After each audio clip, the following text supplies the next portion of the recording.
Capital TV Uttar Pradesh देख रहे हैं। मैं हूं आपके साथ समीक्षा तिवारी। उत्तर प्रदेश में 2027 के विधानसभा चुनाव को लेकर अब ज्यादा समय बचा नहीं है और इसी के साथ प्रदेश की राजनीति में हलचल अब तेज हो गई है। बड़े दलों के नेताओं के बयान, चुनावी रणनीतियां और क्षेत्रीय समीकरणों की चर्चाएं लगातार बढ़ती ही जा रही हैं। ऐसे माहौल में कुंडा विधानसभा सीट एक बार फिर राजनीतिक चर्चाओं का केंद्र बनती नजर आ रही है, क्योंकि यहां रघुराज प्रताप सिंह उर्फ राजा भैया का दबदबा लंबे समय से ही कायम रहा है। कुंडा की राजनीति में राजा भैया सिर्फ एक नेता नहीं है, बल्कि एक मजबूत ब्रांड की तरह देखे जाते हैं, जिन्होंने लगातार चुनाव जीतकर अपनी पकड़ को साबित किया है। राजा भैया की लोकप्रियता के पीछे कई वजहें मानी जाती हैं, जिनमें उनका करिश्माई व्यक्तित्व, क्षेत्र में मजबूत पकड़, जातीय समीकरणों की समझ और जनता के बीच सीधा संवाद शामिल है। उनकी छवि एक ऐसे नेता की है जो स्थानीय मुद्दों पर सक्रिय रहते हैं और अपने समर्थकों के बीच प्रभावी तरीके से जुड़े रहते हैं। यही कारण है कि विरोधी दलों के लिए कुंडा में उनके सामने टिक पाना हमेशा से ही चुनौतीपूर्ण रहा है। हालांकि 2022 के विधानसभा चुनाव में समाजवादी पार्टी के उम्मीदवार गुलशन यादव ने मुकाबले को काफी रोचक बना दिया था।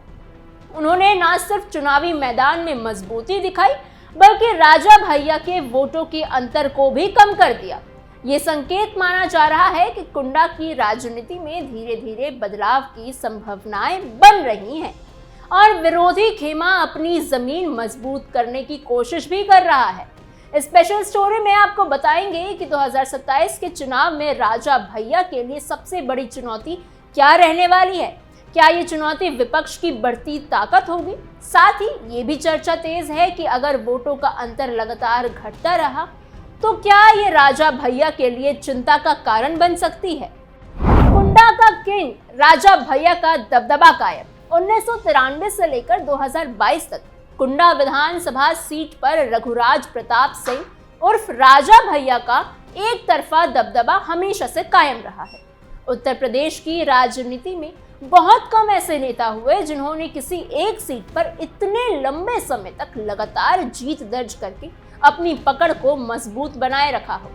कभी निर्दलीय प्रत्याशी के रूप में तो कभी अपनी पार्टी के टिकट पर। उन्होंने लगातार 7 बार कुंडा से चुनाव जीतकर ये साबित किया है कि इस इलाके की राजनीति में उनका नाम सिर्फ एक पहचान नहीं है, बल्कि एक प्रभावशाली सत्ता का प्रतीक बन चुका है। उनकी चुनावी ताकत सिर्फ पार्टी के सहारे नहीं, बल्कि उनके व्यक्तिगत जनाधार, क्षेत्र में पकड़ और सामाजिक समीकरणों के संतुलन पर आधारित है। उनकी जीत को कई लोग व्यक्तिगत करिश्मे और स्थानीय प्रभाव का परिणाम भी मानते हैं। कुंडा में चुनाव का मतलब अक्सर यही होता है कि मुकाबला किससे नहीं, बल्कि राजा भैया कितने बड़े अंतर से जीतेंगे। राजा भैया का प्रभाव सिर्फ कुंडा तक सीमित नहीं रहा। प्रतापगढ़ और आसपास के जिलों की राजनीति पर भी उनका असर हमेशा चर्चा में रहा। खासकर कौशांबी और प्रतापगढ़ क्षेत्र में उनकी भूमिका और प्रभाव को नजरअंदाज करना किसी भी दल के लिए आसान नहीं होगा। यही वो वजह है कि जब भी चुनाव आते हैं, उनके रुख और उनकी राजनीतिक दिशा पर सबकी नजर रहती है। राजा भैया का समाजवादी पार्टी और मुलायम सिंह यादव के साथ एक समय पर सहयोग भी चर्चा का विषय रहा। राजनीतिक गलियारों में माना जाता है कि सपा के साथ उनकी नजदीकियां कभी कभी चुनाव समीकरणों को आसान भी बनाती थी। हालांकि इसके बावजूद राजा भैया ने खुद को हमेशा एक स्वतंत्र नेता के रूप में ही पेश किया। उन्होंने अपनी पहचान को किसी पार्टी की छाया में सीमित नहीं होने दिया। 1993 से 2022 तक कुंडा में उनका नाम ही छाया रहा। कई चुनावों में ऐसा देखा गया कि वो 1 लाख से 1.5 लाख वोटों के अंतर से जीत दर्ज करते थे। ये अंतर सिर्फ आंकड़ों का नहीं था, बल्कि उनकी पकड़ का प्रमाण माना जाता था। लेकिन राजनीति कभी स्थिर नहीं रहती। समय के साथ समीकरण बदलते भी हैं। विरोधी दल राजनीतियां बदलती हैं। यही बदलाव 2022 की विधानसभा में दिखाई देने लगा था। समाजवादी पार्टी ने इस बार राजा भैया के खिलाफ एक मजबूत चाल चल दी और उनके पूर्व करीबी रहे गुलशन यादव को मैदान में उतार दिया। जी हाँ, ये फैसला सिर्फ एक उम्मीदवार का चयन नहीं था, बल्कि राजा भैया के लिए एक सीधी चुनौती की तरह देखा गया, क्योंकि गुलशन यादव को इलाके में पहचान भी थी और उनकी राजनीति को राजा भैया के करीबी रहने का फायदा भी मिल सकता था। कुंडा में राजा भैया की जीत, लेकिन मार्जिन घटा। 2022 का चुनाव कुंडा की राजनीति के लिए एक बड़ा मोड़ साबित हुआ। मुकाबला पहले ही तुलना में ज्यादा दिलचस्प और ज्यादा कड़ा हो गया। नतीजों ने यह साफ कर दिया कि राजा भैया अब भी मजबूत तो हैं, लेकिन चुनावी अंतर पहले जैसा अब नहीं रहा।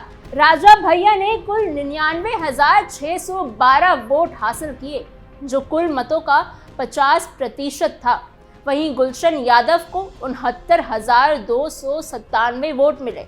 इस तरह राजा भैया की जीत का अंतर घटकर करीब 30,315 वोट हो गया।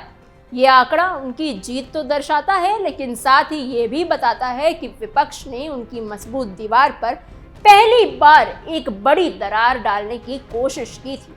ये उनकी लगातार 7वीं जीत थी, लेकिन इस जीत के साथ ही एक नई बहस भी शुरू हो गई। राजनीतिक एक्सपर्ट्स का कहना था कि जब कोई नेता सालों तक भारी अंतर से जीतता रहा हो और अचानक से उसका मार्जिन इतना कम हो जाए, तो ये एक संकेत होता है कि चुनावी हवा अब बदल रही है। 2024 के लोकसभा चुनावों में कहानी थोड़ी बदलती नजर आई। राजा भैया की जीत के बावजूद ये साफ हो गया कि विपक्ष उनके खिलाफ अब कमजोर रणनीति के साथ मैदान में नहीं उतरने वाला। गुलशन यादव को मिले वोट ये दिखाते हैं कि सपा ने क्षेत्र में एक मजबूत आधार बनाने की कोशिश की है। जनता के एक बड़े हिस्से ने उस विकल्प को स्वीकार भी किया है। अब राजनीति के जानकार मानते हैं कि कुंडा में आने वाले समय में चुनावी गणित और ज्यादा दिलचस्प होने वाला है। राजा भैया की ताकत अब भी कायम है, लेकिन उनके लिए चुनौती ये होगी कि वो अपने पुराने मजबूत वोट बैंक को कैसे बनाए रखते हैं और बदलते समीकरणों में खुद को किस तरह से ढालते हैं। वहीं विपक्ष के लिए ये मौका है कि 2022 में मिली बढ़त को आगे बढ़ाए और राजा भैया की पकड़ को और कमजोर करने की कोशिश करे। कुंडा की राजनीति में ये बदलाव सिर्फ एक चुनावी आंकड़ा नहीं है, बल्कि उस नई प्रतिस्पर्धा का संकेत है जो आने वाले सालों में और तेज हो सकती है। कुंडा में बदलाव की आहट, चुनावी माहौल गर्म। अब उत्तर प्रदेश में 2027 विधानसभा चुनाव की तैयारी जोरों शोरों से है, लेकिन इसके साथ ही कुंडा सीट की राजनीति भी गर्मा गई है। जिस कुंडा को लंबे समय से राजा भैया का अधेड़ गढ़ माना जाता था, वहां अब मुकाबला पहले से ज्यादा दिलचस्प और कांटे का दिखाई देने लगा है। चुनाव में अभी वक्त जरूर है, लेकिन दोनों ही पक्षों ने अपनी रणनीति को धार देना शुरू कर दिया है। समर्थकों की बैठक से लेकर सोशल मीडिया तक हर जगह कुंडा की सियासत चर्चा में है और लगातार जीत के दावे किए जा रहे हैं। राजा भैया के खेमे से इस बार आत्मविश्वास साफ नजर आ रहा है। राजा भैया की राजनीति का सबसे बड़ा आधार हमेशा से उनकी व्यक्तिगत पकड़ रही है और उनके समर्थकों का मानना है कि ये पकड़ अब भी कमजोर नहीं हुई है। इस बार कुंडा की राजनीति में एक बार बड़ा बदलाव देखने को मिल रहा है और वो ये है कि राजा भैया के परिवार की बढ़ती सक्रियता। उनके दोनों बेटे यानी बृजराज और शिवराज अब खुलकर राजनीति में उतर चुके हैं और लगातार क्षेत्र में सक्रिय होते दिखाई दे रहे हैं। गांव-गांव जाकर संपर्क करना, कार्यक्रमों में शामिल होना और समर्थकों के बीच मौजूदगी दर्ज कराना, ये सब संकेत देता है कि परिवार इस बार चुनावी मैदान में पूरी ताकत झोंकने के मूड में है।